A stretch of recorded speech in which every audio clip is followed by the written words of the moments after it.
Merci beaucoup, Anne-Marie. Alors, bonjour et bienvenue à ce premier webinaire sur un sujet qui nous passionne, mes collègues et moi chez Brandebourg, c'est-à-dire comment utiliser votre marque comme levier, outil d'alignement stratégique afin de la transformer en formidable levier de croissance.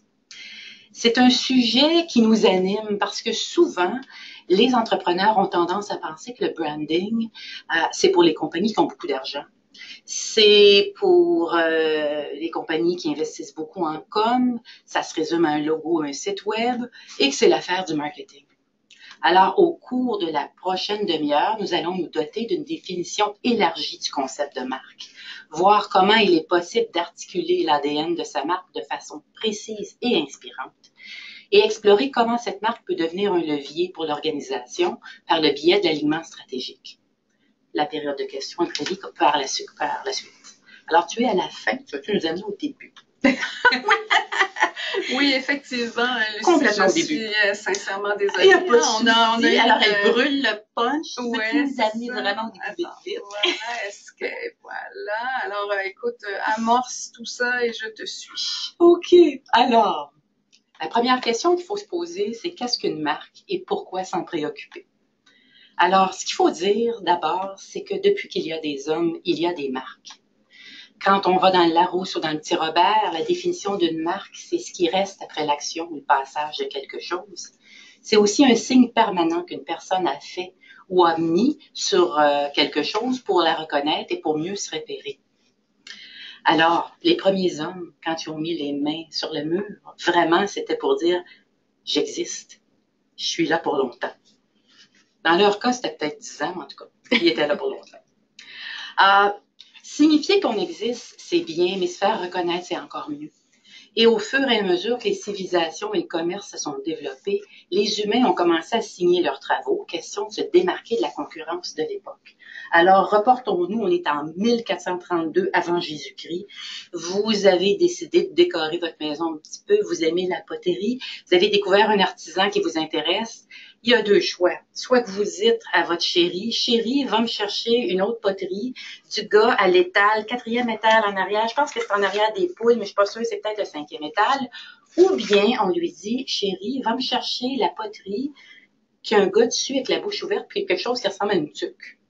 Alors ça, c'était une façon, encore là, de commencer à brander, commencer à se faire reconnaître. On fait un saut quantique, on s'en va peut-être 1000 ans, 1500 ans plus tard. Et là, des individus, des familles et des collectivités se sont dotés d'armoiries pour mieux se reconnaître ou se distinguer. Encore là, cette notion de marque était d'une importance capitale. En fait, ça pouvait être une question de vie ou de mort. Alors, on est sur la terrasse de son château, on voit une armée arriver avec des armoiries. Deux choses l'une. Ou bien on dit, chérie, fais bouillir de l'eau, sors les petits fours, j'ai de la visite. Ou bien, chérie, fais bouillir de l'huile, lève le pont, on va se faire attaquer. Très, très important. Avec les tartans, les clans écossais affichaient aussi leurs couleurs de façon littérale. Et c'est intéressant parce que c'est un branding qui était sans nom ni logo, mais tout à fait reconnaissable. Alors, ce qu'on voit, c'est que les marques sont partout. Elles servent à identifier des individus, des groupes, des organisations, des lieux, des événements. Elles sont fondées sur des croyances, des valeurs qui leur sont propres, des rituels, des codes. Elles ont une personnalité spécifique. On les reconnaît facilement à leur apparence. Alors, dans ce contexte, dans cette définition de marque, on pourrait dire que la religion catholique, c'est une marque ombrelle, puis le pape et le Vatican sont des marques piliers. Les marques sont associées à des images, des expériences bien définies. Les marques fortes ne laissent personne indifférent. Alors en voilà une autre marque très, très forte. Je pense que j'ai jamais vu quelqu'un faire une présentation et mettre le pape et les angels dans la cavaque. Écoute, Lucie, c'est une première. Alors, ce qu'on voit, c'est qu'une marque, c'est plus qu'un logo, c'est plus qu'un slogan, c'est plus qu'une campagne publicitaire. Une marque, c'est un ensemble d'associations mentales, un ensemble d'attributs, de bénéfices et d'expériences. Et c'est tout ça ensemble qui font qu'une marque est une marque. Dans les faits, une marque, c'est à la fois une promesse et une garantie de satisfaction. Donc, c'est un engagement. Et ces marques-là aident à faire des choix. Des choix, on en fait tous les jours. Alors, pensons, Anne-Marie, à ton séjour ou ton parcours ce matin pour te rendre au travail. Les probabilités, si tu es une buveuse de café, c'est que tu avais besoin d'un café avant de rentrer au bureau. Tout à fait. Et dépendant de ton parcours, tu as certainement vu des Tim Hortons ou des Starbucks. En faisant l'hypothèse que les deux sont à distance raisonnable, tu n'es pas obligé de faire un grand détour, tu vas choisir un ou l'autre. Et ça va au-delà de ce qu'il y a dans la tasse. Okay? Dans chaque tasse, il y a un liquide délicieux qui va te donner la dose de caféine dont tu as besoin pour partir ta journée du bon pied, puis te donner l'énergie que tu as besoin pour suivre, pour te rendre au moins jusqu'à midi. Oui. Okay? Cela dit, ton choix de marque va aller au-delà de ce qu'il y a dans la tasse. C'est une question d'expérience, c'est une question d'association. Il peut y avoir une préférence de goût, mais souvent, ça va au-delà du bénéfice fonctionnel. Bien sûr, on n'a qu'à voir les gens qui se promènent avec leur tasse dans la rue, bien fièrement, en avant d'eux, et on est capable d'identifier qui est buveur de quoi très facilement. Deuxième exemple de comment les marques aident à faire des choix, pensons au téléphone intelligent. Que vous soyez un fan de iPhone ou vraiment un mordu de Samsung, ces deux appareils-là vont vous permettre de texter un message à votre ado pour lui dire de partir le souper avant que vous arriviez, si vous êtes chanceuse. Vont vous permettre de prendre des photos, envoyer vos courriels, vérifier votre fil Facebook. Que dis-je, appeler votre mère? Mais il y a des personnes qui ne jurent que par un iPhone et il y a des personnes qui ne jurent que par un Samsung Galaxy. Alors, ça va au-delà des produits. Dernier exemple, mettons Harley Davidson et Vespa. Les deux vont vous amener du point A au point B. La semaine passée, quand j'ai montré cet exemple-là, les gens ont ri, mais on dit oui, mais pas à la même vitesse. Bien sûr. Effectivement, pas à la même vitesse et on n'aura pas le même feeling. Mais ça fait partie de l'expérience. Ça fait partie de l'expérience. Alors, comme je vous dis, les marques aident à faire des choix et elles ne sont pas réservées aux grandes entreprises avec de grands moyens. Dès que vous êtes en affaires, votre marque existe, même si c'est une compagnie à numéro. À ce moment-là, elle n'est juste pas nommée. Votre marque n'a pas de nom, mais elle existe. Okay? Et vos clients, vos employés, vos partenaires, vos investisseurs et bailleurs de fonds, les communautés dans lesquelles vous êtes établis, toutes ces parties prenantes ont des attentes envers votre marque. Elles ont envie d'être en relation avec vous et c'est important que les attentes qu'elles ont soient satisfaites.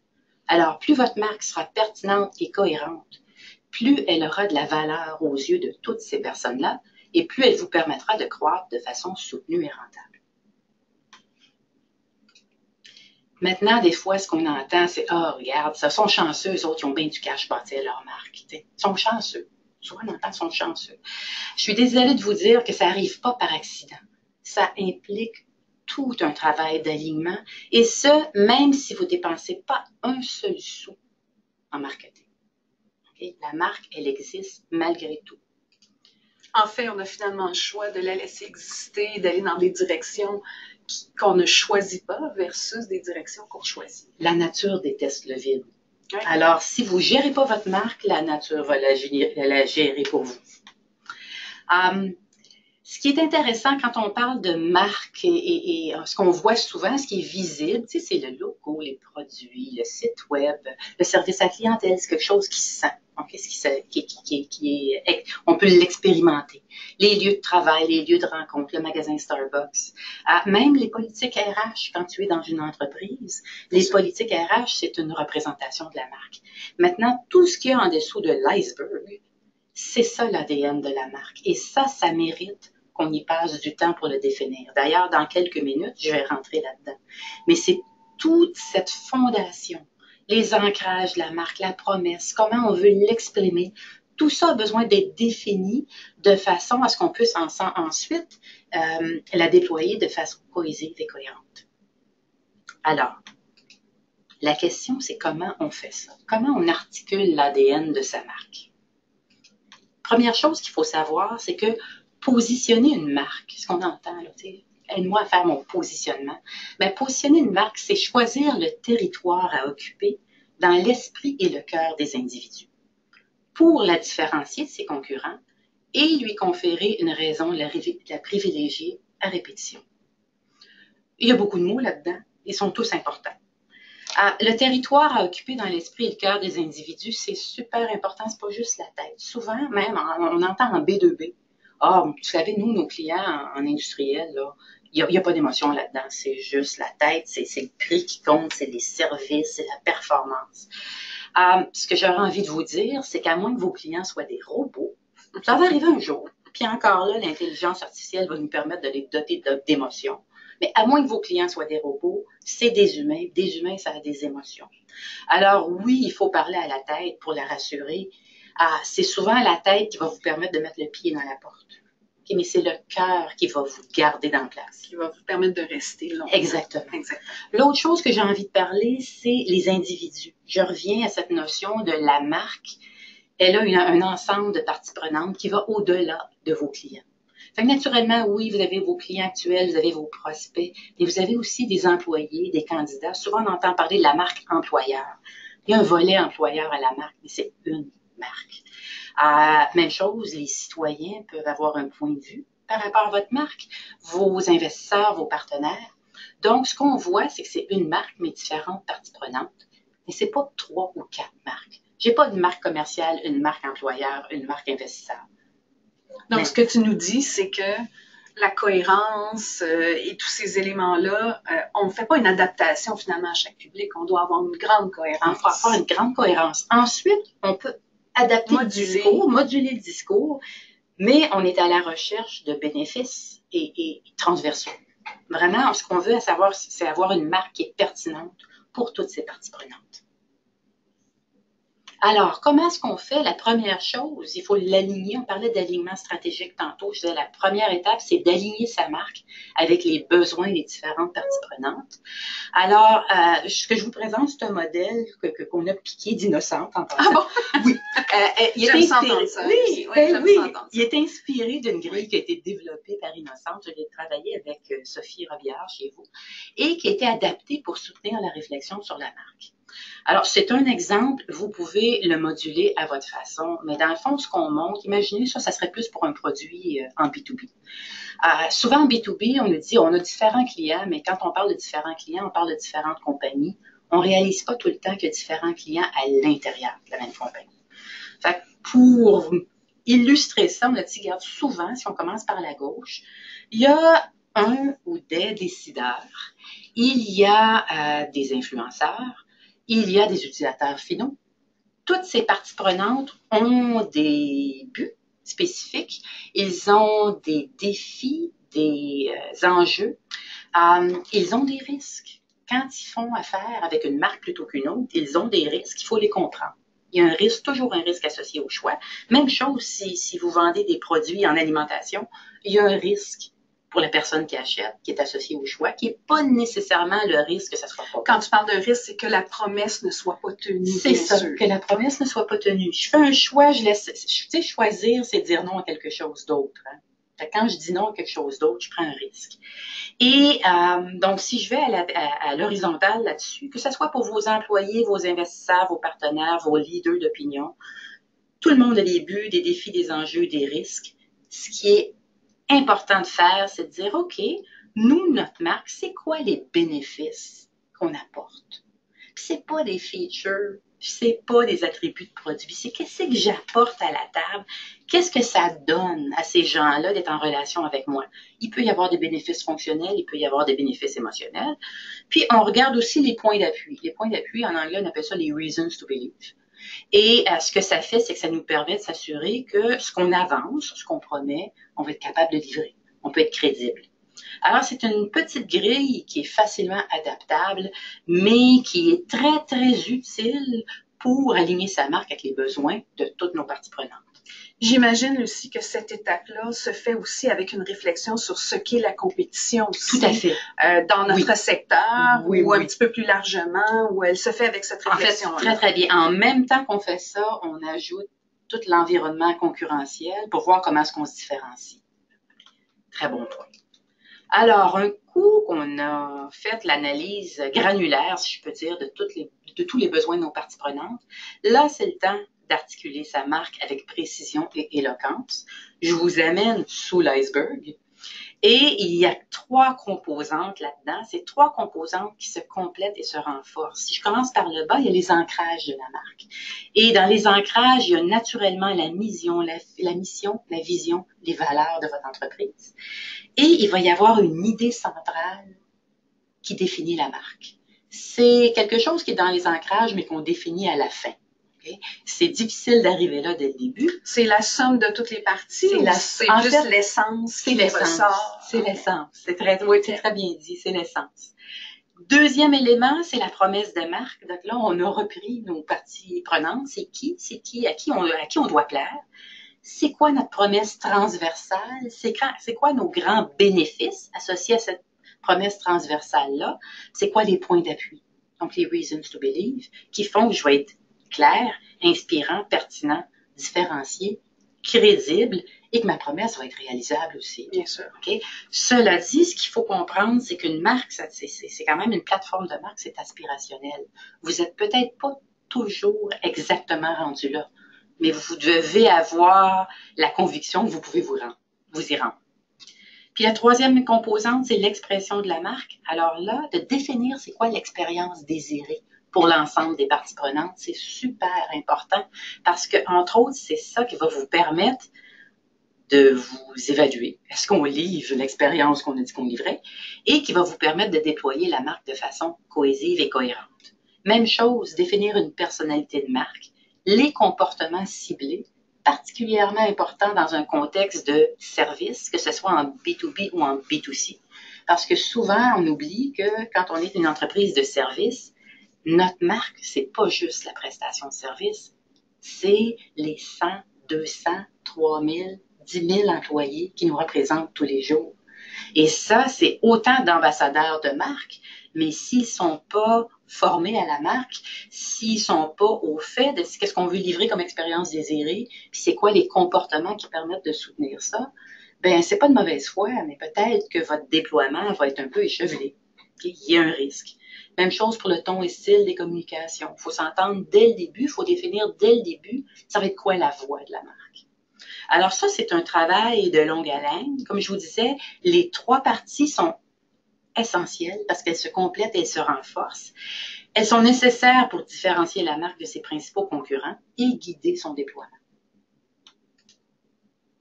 Alors, quand je vous parlais de définir une idée centrale fédératrice, c'est souvent quelque chose qui se fait à la fin. Vous excuserez l'anglais sur la diapo. Ils ne sont pas toutes faciles à traduire. Empowerment, en passant, ça ne se traduit pas. Caring Shared, c'était déjà tout un défi. Fait que j'ai décidé d'être paresseuse, de garder tout ça en anglais. Mais c'est un bel exemple de marques qu'on connaît, Volvo, Hallmark, Specialka, qui vont bien au-delà de leurs produits et services. Et cette notion d'idée centrale, c'est ça qui donne des ailes à votre marque. C'est ça qui va permettre d'aligner tout ce que vous faites. Donc, au-delà des produits et des services, des attributs spécifiques, une idée centrale forte, c'est souvent 1 mot, 2 mots, pas plus que 3. Pas facile à aller chercher, bien mais sûr. ô combien payant. Parce qu'elle doit nous définir, mais elle doit nous distinguer aussi. Et il peut y avoir d'autres joueurs aussi qui tentent d'avoir cette visibilité-là. Exactement. Alors, maintenant qu'on a vu c'est quoi une marque et qu'on a effleuré littéralement comment est-ce qu'on la définit l'ADN, comment est-ce qu'on définit l'ADN de la marque, la question à se poser, c'est comment est-ce que la marque peut devenir un levier stratégique pour l'organisation. Comment est-ce qu'elle peut devenir une façon de vous aider à innover, à mieux servir vos clients, à attirer le talent, à être reconnue de façon cohérente par l'ensemble des gens qui s'intéressent à vous. Et la clé du succès, vraiment, c'est l'alignement stratégique. Donc, premier élément d'alignement, on parlait vraiment de l'alignement de la marque avec les besoins de ceux qui vont être en contact. Deuxième partie d'alignement, c'est l'alignement stratégique, l'alignement à l'interne. Okay? Je vous rappelle la petite métaphore de l'iceberg tantôt. Il y avait des choses qu'on disait qui étaient visibles. Tu sais, le logo, le site web, toutes les communications, les politiques RH. Si je les regarde plus dans leur ensemble et on les fait en 6 grands points, l'identité de la marque. On parle de l'architecture, le nom, le logo, une signature de marque. Ça, c'est toutes des choses qui sont visibles. Les messages clés, l'histoire de marque, le langage visuel, c'est des éléments d'identité. Les relations interpersonnelles, la culture va rentrer très, très fort là-dedans. Le service à la clientèle, les politiques RH. Donc, les lieux, l'offre. Donc, ce qu'on voit, c'est que ce qui est intéressant, là, je viens d'ajouter une petite, un petit graphique pour montrer un potentiel d'alignement. Ce qui est intéressant de voir, c'est quand vous mettez votre marque au centre de votre stratégie d'affaires et vous commencez à vous interroger. Est-ce qu'on est conséquent? Est-ce qu'on est cohérent avec notre marque, avec tout ce qu'on fait? C'est là qu'on peut voir jusqu'à quel point on est bien aligné. Et plus vous serez aligné stratégiquement, plus vous serez capable de vous donner proche d'un 10 sur 10. La forme parfaite. C'est ça, la forme parfaite. Oui. Plus ça va être payant. Parce que là, vous allez avoir une marque qui est totalement cohérente. Okay? Ce que ça montre aussi, si vous remarquez, c'est que c'est pas juste le département de marketing qui est impliqué. Souvent, on tombe dans la facilité, je dirais. On se dit, OK, regarde, maintenant, OK, elle est définie, la marque. Go marketing, cours avec. Go communication, go marketing. Go communication, vous laisse aller. Oui. Pour qu'une marque soit forte, il faut que l'ensemble de l'organisation soit derrière la marque et l'ait tatouée sur le cœur. Puis pour qu'elle l'ait tatouée sur le cœur, il faut qu'elle la comprenne. Alors, pour vous donner des exemples, pour vous montrer vraiment de façon tangible, ça a l'air de quoi? Parce que ça, c'est quand même pas mal théorique, là. On a choisi 5 projets sur lesquels nous avons eu le plaisir, le bonheur de travailler au cours des dernières années, pour vous donner des exemples vraiment d'organisations qui ont placé leur marque au cœur de leur stratégie. Je veux quand même souligner que ton premier exemple, Réseau de transport métropolitain, a été lancé il y a quelques jours. Oui. Donc, on ne peut pas être plus dans l'actualité que maintenant. Voilà. Oui. Et on a choisi, j'aimerais dire aussi qu'on a choisi nos exemples en fonction de donner un bon aperçu, là, différents types d'industries, différents types de problématiques, du B2B, du B2C, plus petite entreprise, plus grosse entreprise, pour montrer que finalement, la marque, c'est intéressant pour tout le monde. Alors, parlons du réseau de transport métropolitain. Un petit peu de contexte d'abord, c'est qu'en mai 2016, le gouvernement du Québec adoptait une nouvelle loi qui a redéfini la structure de gouvernance des transports collectifs dans la région métropolitaine de Montréal.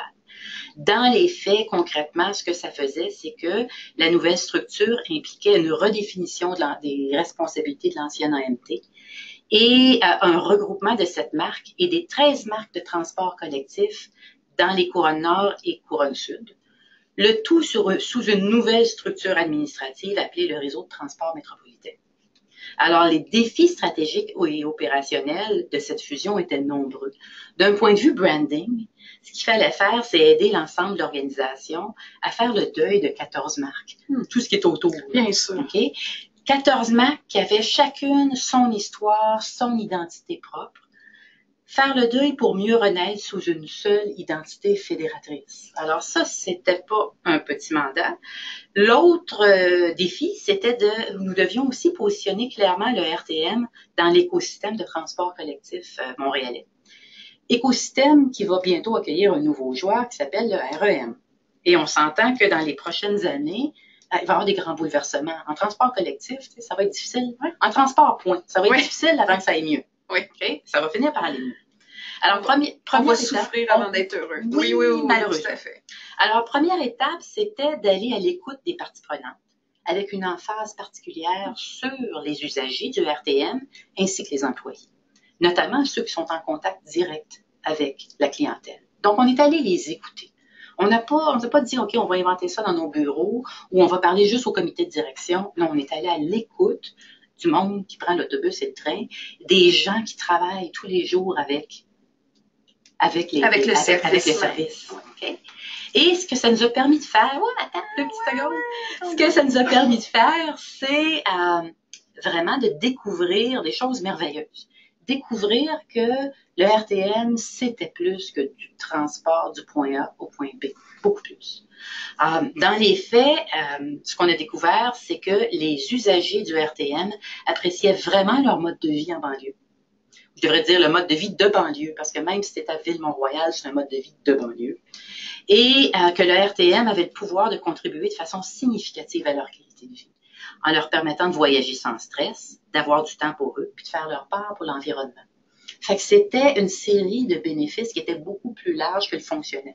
Et la même chose pour les employés du RTM. Ils étaient vraiment là-dedans aussi. C'était beaucoup plus que dire on transporte des gens. D'un point A au point B. De point A au point B. Okay? Alors, voilà, vous l'avez vu d'ailleurs. Oui, tout à fait. Alors, ce qui est arrivé, c'est que le RTM est devenu EXO. Le RTM s'est défait de son acronyme pour devenir EXO, une marque qui est évocatrice et conviviale, tout en simplicité et en rondeur. EXO signifie à l'extérieur, hors de, à l'extérieur du grand centre, hors du tumulte de la ville, là où habite sa clientèle. Alors, ce qui est intéressant, puis je tiens à le mentionner parce que c'est un bel exemple de collaboration, c'est probablement l'exemple ultime de collaboration. Ça a été un travail vraiment intensif entre deux agences, l'équipe client, le comité de direction et le CA. Et c'est tout le monde ensemble qui a mis la main à la pâte pour que cette marque-là naisse, en plus de tous les employés qui ont participé là, aux séances d'écoute. Alors, dans ce cas-ci, Brandebourg a fait toute l'articulation de la stratégie. Ce que je vous parlais tantôt, on a découvert les bénéfices transversaux. Okay? On a défini toute la plateforme de marque, ce qui est en dessous de l'iceberg. Et ça a fait un formidable brief à l'agence Sidley, qui, elle, a traduit le brief en éléments en visuel, en nom, en visuel, en communication, en éléments identitaires, comme l'habillage des autobus, tout ça. Alors, le nom, le logo, l'habillage, le design des titres de transport, le nouveau site web, les communications écrites, tous ces éléments identitaires de la marque et les outils de communication seront étroitement alignés sur l'ADN de la marque au fil du temps.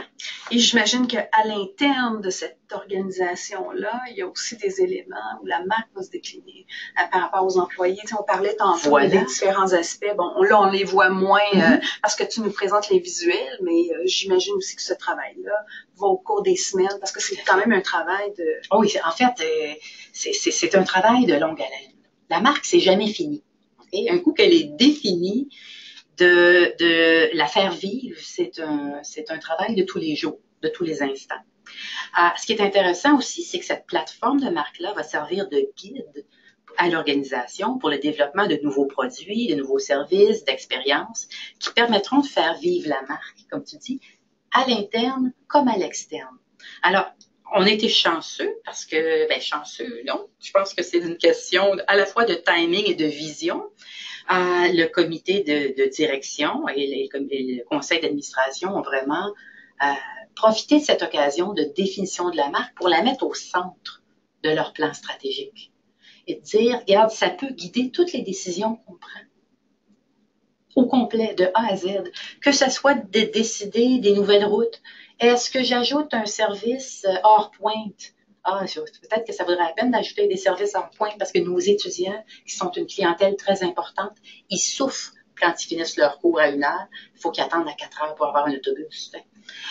Est-ce que j'ajoute du Wi-Fi? Toutes ces questions-là deviennent beaucoup plus faciles à répondre quand tu as un plan de match clairement défini qui s'appelle ta marque.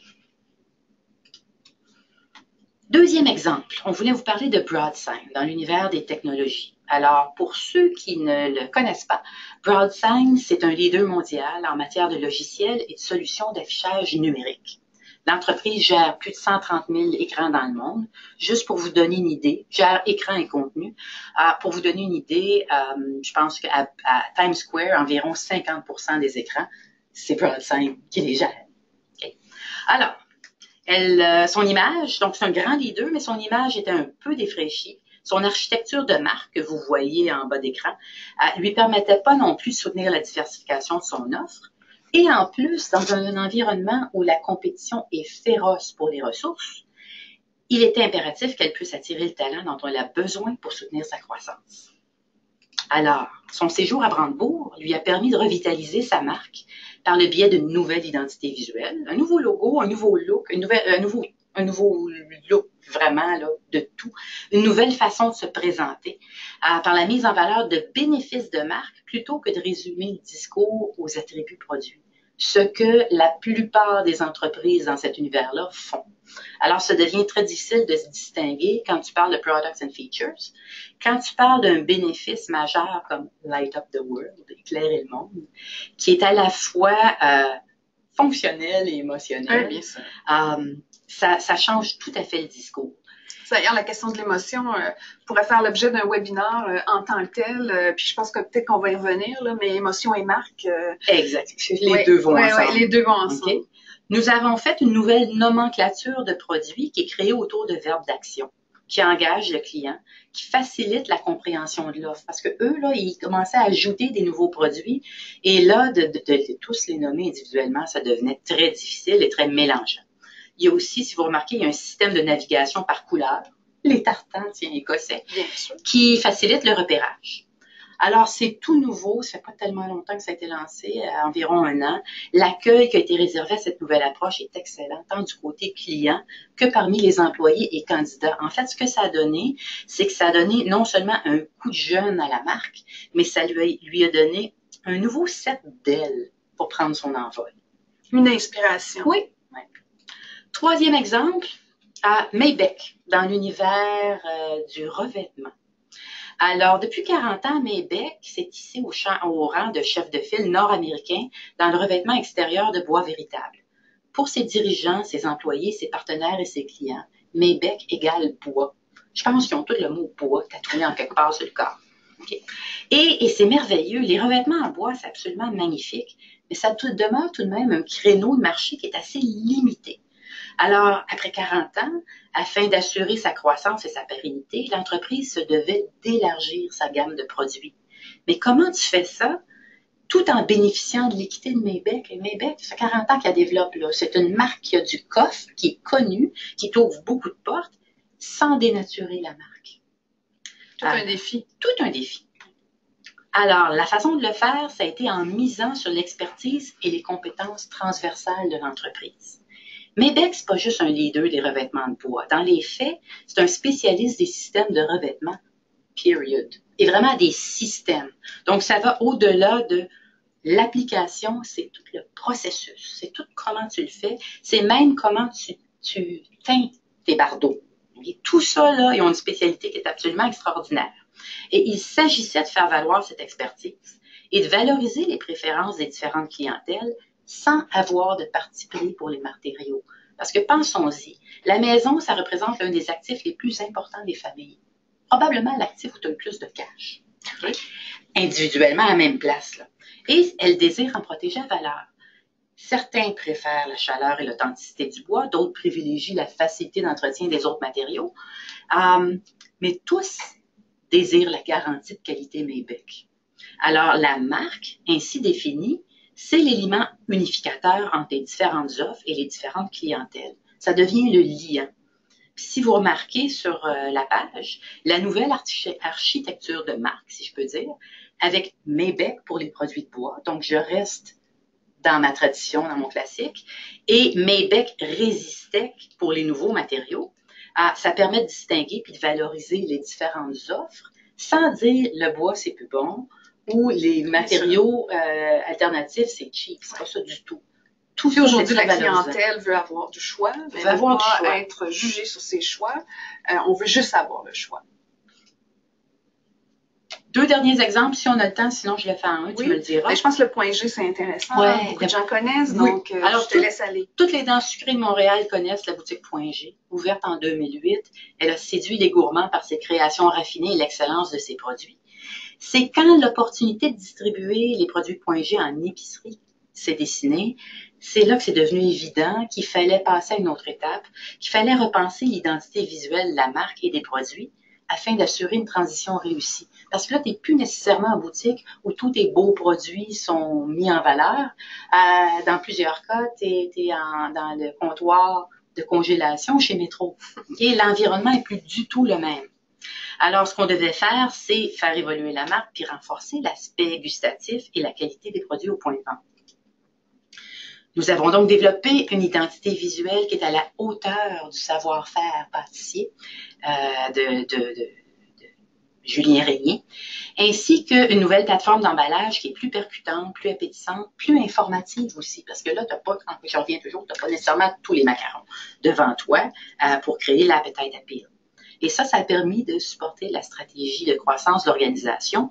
Aujourd'hui, les produits .G sont distribués dans près de 250 points de vente au Québec et en Ontario. Donc, la transition, on peut dire qu'elle a été réussie.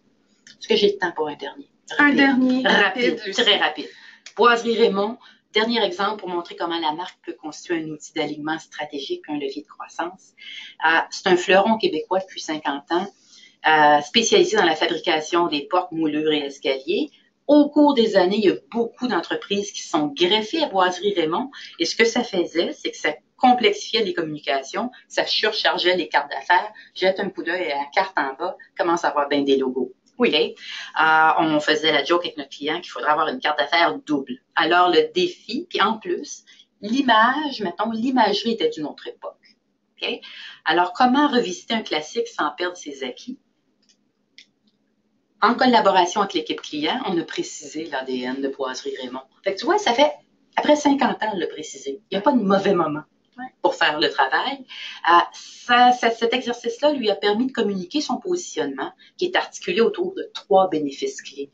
Le choix, l'expertise, la confiance, avec force et conviction. Puis on a modernisé son identité visuelle, on a mis en valeur le travail des artisans. Et ce qui est intéressant, ce que ça donne, c'est une marque unifiée et revitalisée, des clients inspirés, des partenaires qui ont vraiment envie de faire partie de la grande famille Raymond. Soudainement, le logo que j'avais n'est plus si important parce que toute la marque Raymond est beaucoup plus attrayante. Puis des employés qui sont fiers d'afficher leurs couleurs.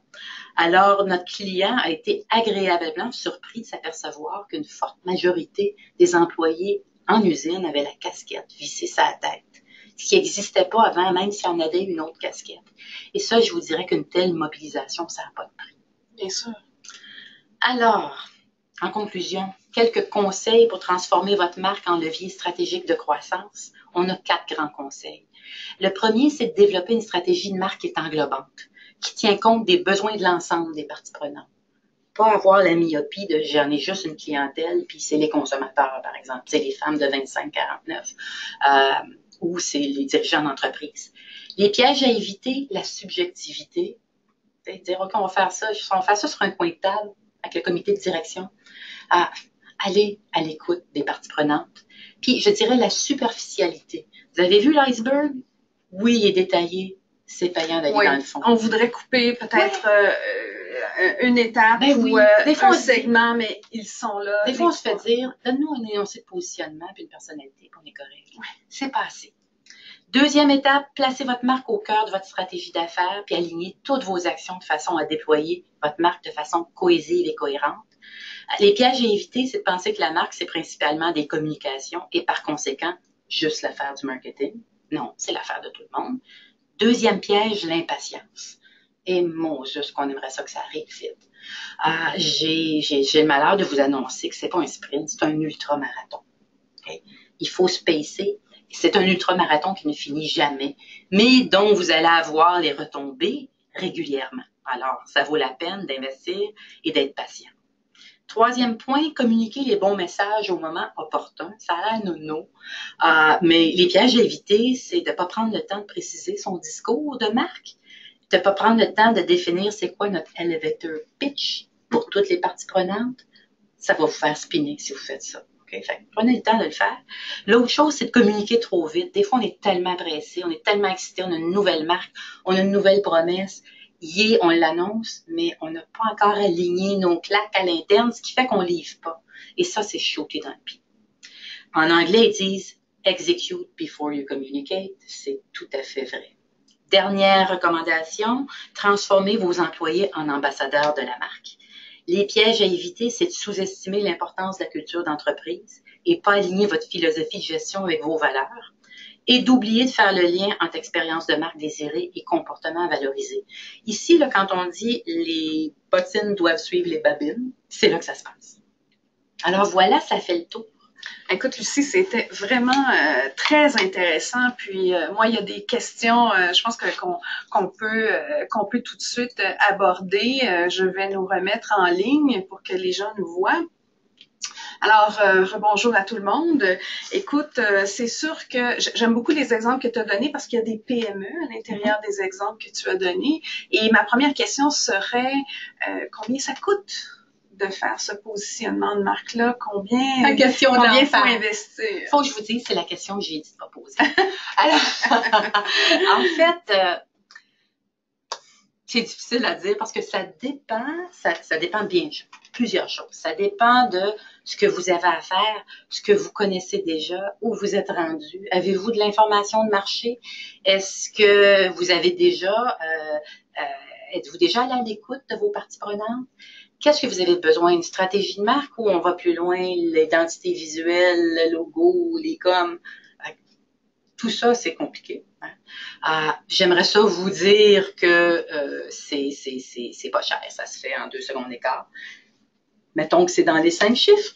D'accord? Ben, je pense que ce qu'il faut comprendre, si je comprends bien de ce que tu dis, c'est que, dans le fond, il faut le considérer comme une fonction d'entreprise au même titre que les autres, parce que la contribution est essentielle. En fait, il faut le considérer comme un investissement et non une dépense. Et ça me fait souvent rire, parce que j'ai eu l'occasion, dans ma carrière, de travailler avec beaucoup de PME, et ça me fait sourire quand j'ai des propriétaires d'entreprises qui ne bronchent pas en dépensant 2 millions, 5 millions pour un nouvel équipement, puis qui y vont, let's go, parce qu'ils ont fait tout leur travail, puis regarde, c'est ça que ça prend, et qui ont un inconfort à investir derrière leur marque, parce qu'ils se disent, ouais, mais on n'a pas l'argent pour la supporter.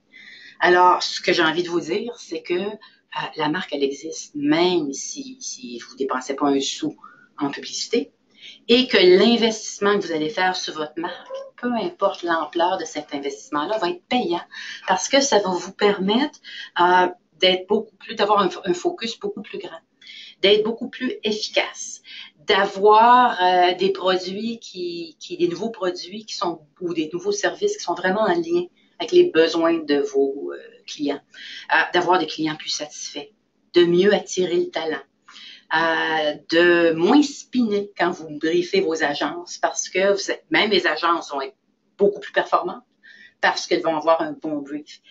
Et ça, la valeur de ça, c'est quoi? Je pense que chaque entrepreneur peut le dire.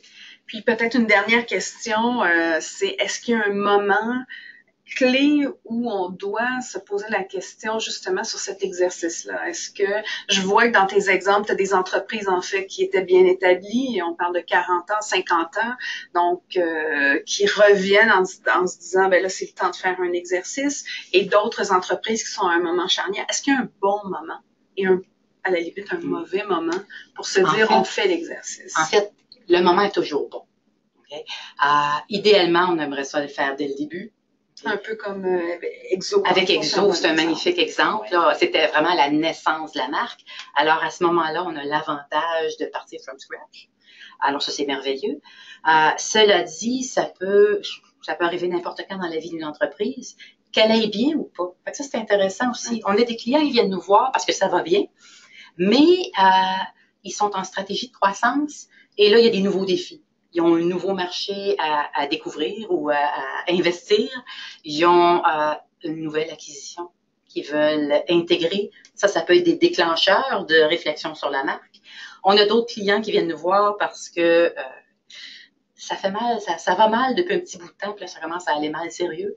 Moi, j'aurais envie de vous dire, attendez pas que ça aille mal pour vous interroger sur votre... Non, parce qu'il y a quand même des étapes dans tout ça. Il y a quand même, tu parlais de patience, il faut quand même mettre en place les bonnes choses, consulter les bonnes personnes. Oui. Il y a quand même un certain temps à prendre pour faire cet exercice-là. Oui. Écoute, Lucie, je te remercie beaucoup. Si on n'a pas d'autres questions, on va mettre fin à notre webinaire. Je te remercie énormément de ta disponibilité. C'était très intéressant. Je pense qu'on a démontré que la question de la marque est excessivement importante, que vous soyez déjà en action, que vous fassiez naître une entreprise, que vous fassiez face à un nouveau défi de croissance. Les situations peuvent être multiples, mais la question de la marque est toujours extrêmement importante et vous allez voir les résultats de tout ça dans l'ensemble de vos fonctions d'entreprise. Je vous remercie énormément d'avoir été avec nous. Merci Lucie. Donc, au revoir et on espère que vous serez avec nous pour d'autres webinaires. Merci. Au revoir. Au revoir.